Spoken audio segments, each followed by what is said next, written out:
27 जून 2025 को हेग में वाक़े आलमी सालिसी अदालत ने पाकिस्तान के हक में ज़िमनी फैसला सुनाते हुए करार दिया कि सिंतास मुआहिदा एक कानूनी और काबिल अमल दस्तावेज है और भारत को यकतरफा तौर पर इसे मुअत्तल करने का या ख़त्म करने का कोई कानूनी इख्तियार नहीं।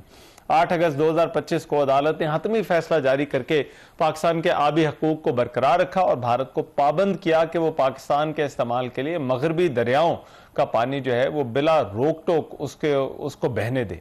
अदालत ने भारत की जानिब से अदालती कार्रवाई के बाइकआउट के बावजूद पाकिस्तान की दरखास्तों पर समाअतें मुकम्मल की और मई और जून 2026 में अपने तकनीकी फैसले जारी करके पाकिस्तान के असूली मौक़िफ़ को तस्लीम किया। पाकिस्तान की दरख्वास्त पर आलमी बैंक ने 2022 में न्यूट्रल एक्सपर्ट और सालिसी अदालत दोनों के तकर्रुर का अमल भी मुकम्मल किया था ताकि इन तनाज़ात को मुस्तकिल बुनियादों पर हल किया जा सके। अब दुनिया इस सारी डिबेट को जो है वो किस तरह से देख रही है?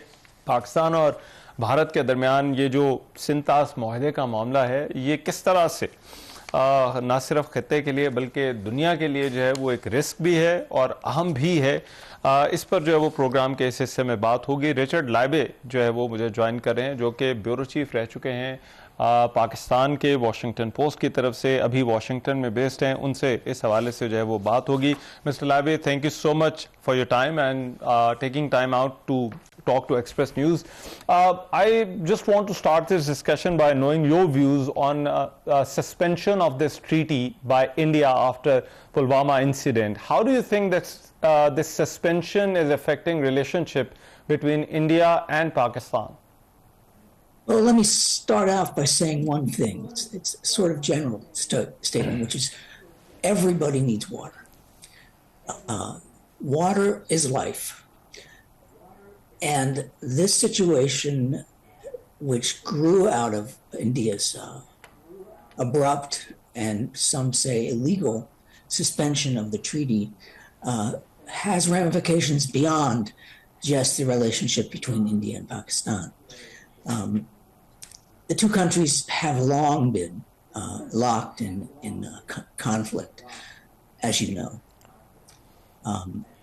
There is no reason that I could think of that water should be used as a weapon of war. In that context, the example being set here, if it's not corrected, serves as a signal to other nations that treaties, even those deemed inviolable, can be broken unilaterally. That's not good for diplomacy anywhere. The India-Pakistan conflict has been accelerated in recent months, even with the Afghan-Pakistan border conflict. So it's not a good time in diplomatic relations anyway, and this exacerbates that. Right, and since you mentioned use of water as a weapon of war by India, how unprecedented is this? Yes, I think so. I did some research, and it's hard to find another example so obvious. The fact is, the Indus Waters Treaty has survived wars, numerous conflicts, and what you might call rhetoric around the importance of it, but people, both sides respect it. The cultural difference and political differences between India and Pakistan are vast. Yet, the Indus Waters Treaty has held since 1960. And that's a long treaty. I think maybe NATO has been longer. Indeed, it has. So, there's two things essential to diplomacy. One is trust. Maybe that's the most important. The second is a willingness to compromise. And right now, there seems to be no trust and no willingness to compromise unless there are back channel negotiations that we may not know about. Right, and in context of climate change, how significant is this for the region And also for Pakistan, considering Pakistan's point of view, this treaty, how important and significant is this? Well, at least 300 million, close to 300 million Pakistanis depend on this riparian system for essentially for their lives.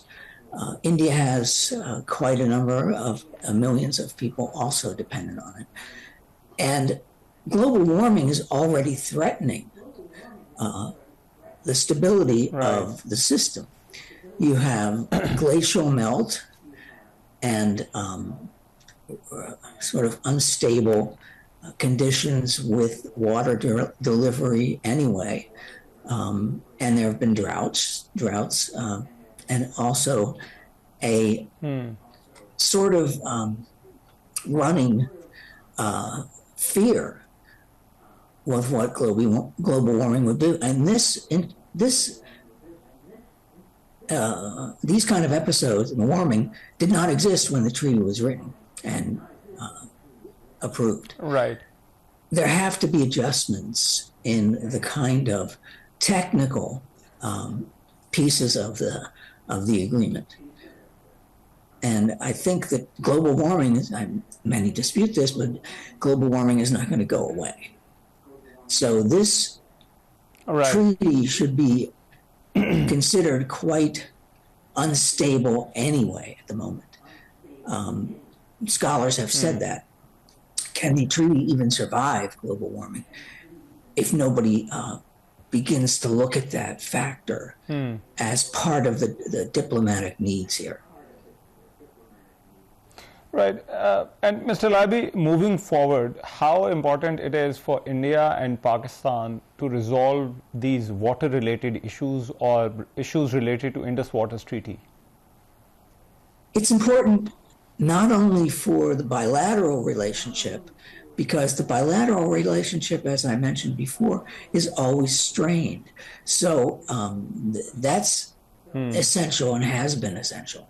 The world knows that Pakistan and India exist in a conflict that's a flashpoint for other treaties and relationships with other countries. It's a country, and both of them are on edge all the time. And of course, the nuclear weapons held by both countries creates an accelerated need for some sort of resolution. Pakistan has been on the world stage of late, as you know, with the Iran war with the United States and Israel. And I think that position on the world stage as a mediator has been very positive for your country. And it could be a psychological sort of starting point for more attention being paid to the issue, for more diplomacy on the issue. I'm optimistic about that. Perhaps I shouldn't be.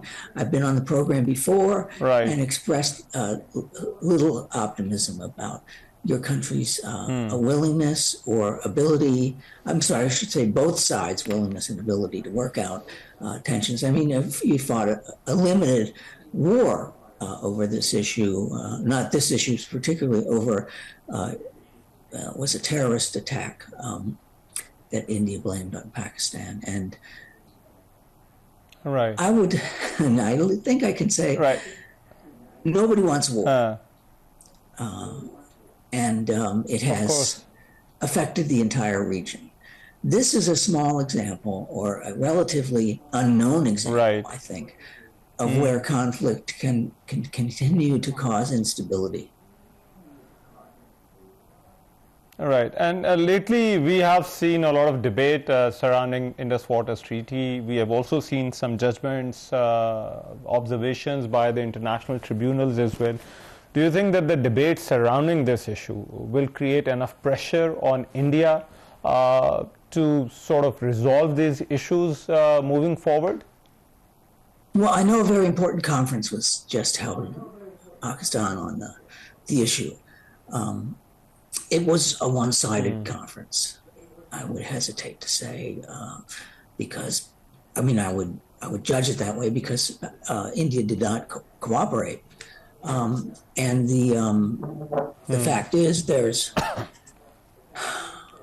I don't know that I've seen an appetite in Washington to become involved in this. I think the President Trump, when asked about it, essentially said, they'll work it out.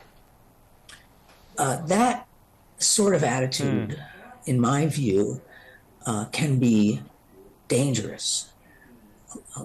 Long entrenched conflicts need substantial and important mediation. And there could be no more important in my view. I'm an American, so I might say that's not glibly, but when the United States steps in, it's a motivator. And Trump did step in the air war between Pakistan and India last summer. Right. Thank you so much, Mr. Laibi, talking to us. Very grateful for your time. Programme में भी एक break शामिल कर रहा हूँ, वापस आते हैं इस ब्रेक के बाद.